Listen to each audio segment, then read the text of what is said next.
Hello. So today I'll be talking about one of the most influential political films ever made, uh, Le Haine, or released or Hatred, released in 1995, and directed by Matthew Kosovitz. Okay. The title itself simply means hatred in French, but the film's not really about hatred itself or whether it's rather the location or the where hatred comes from instead.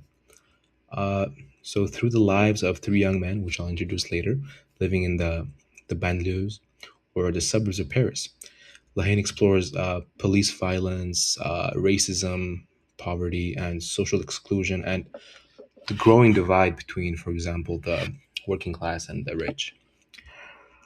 Uh huh. So my argument is that the movie shows inequality and how it creates a cycle of violence, and unless that cycle is broken, everyone eventually loses. Okay. For historical context, uh, the movie, as I said before, takes place in the banlieues, large housing estates built in Paris after the World War II.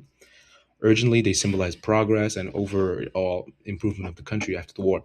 However, it became associated with unemployment, poor public services, and concentrated poverty, essentially a suburb slash slum of Paris. Many residents of children of immigrants from former French colonies such as Algeria, Morocco, and Tunisia were often lived there.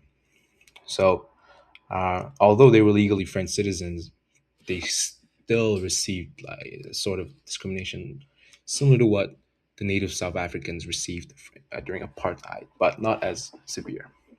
Okay, and so here on the bottom left are the banlieues, and before I explain the overall thing, there's an important French word called égalité. It obviously comes from liberté, égalité, et fraternité, which means freedom, equality, and brotherhood. So the movie asks the important question: what happens when a country believes in equality, but not many people experience it? Okay, so three friends: Vince above me, Said in the middle, and Hubert. So Vince is Jewish, and Said is from the previous, as I mentioned, one of the colonies such as Morocco, Algeria, Tunisia, something from North America, North Africa. And Hubert is black, originally from French Caribbean family.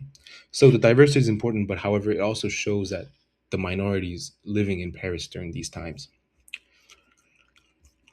Okay. But one important thing to remember is Hubert stands apart from the other two because he dreams of something could be happening. For example, with his boxing or life after this whole hatred or this cycle. However, Vince and Said believe in the violence. Vince is like a cool guy. He believes in violence and how that'll make them get respected. And Said is just chill. He makes jokes at inappropriate times and he just survives. Okay. One of the more important scenes of the scene is Jusqu'ici tout va bien, which means so far so good. Uh, Saeed talks about this scene, how a man is falling from a skyscraper, and as he passes by each floor, he keeps saying Jusqu'ici tout va bien. But the story isn't about the fall, it's about the landing. The falling man represents the society or what these three were experiencing in Paris at the time. Every day, inequality grows, every day, distrust grows, every day, violence becomes more normal. Society keeps telling itself everything's okay, but eventually, reality catches up, hence the floor. The man lands. Okay, okay. So, the cycle of violence that I talked about before, the, never, the film never really excuses violence. It instead explains how violence reproduces itself. So police violence creates anger. The anger creates riots or violence again.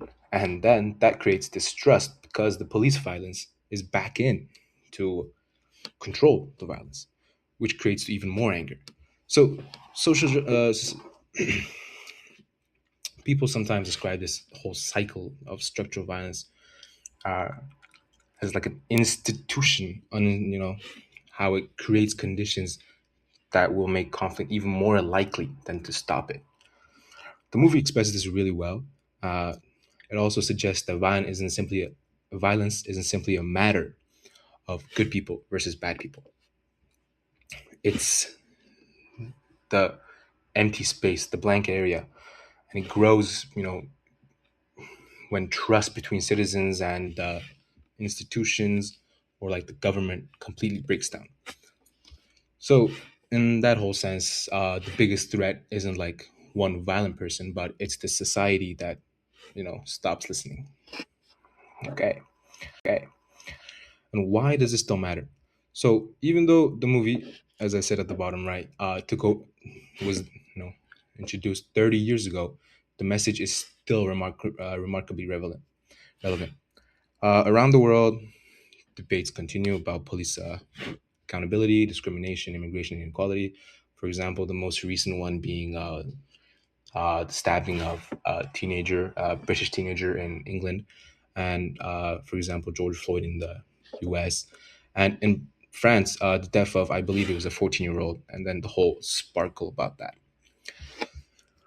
And so this is important because it makes us think: how do governments protect public order while respecting human dignity?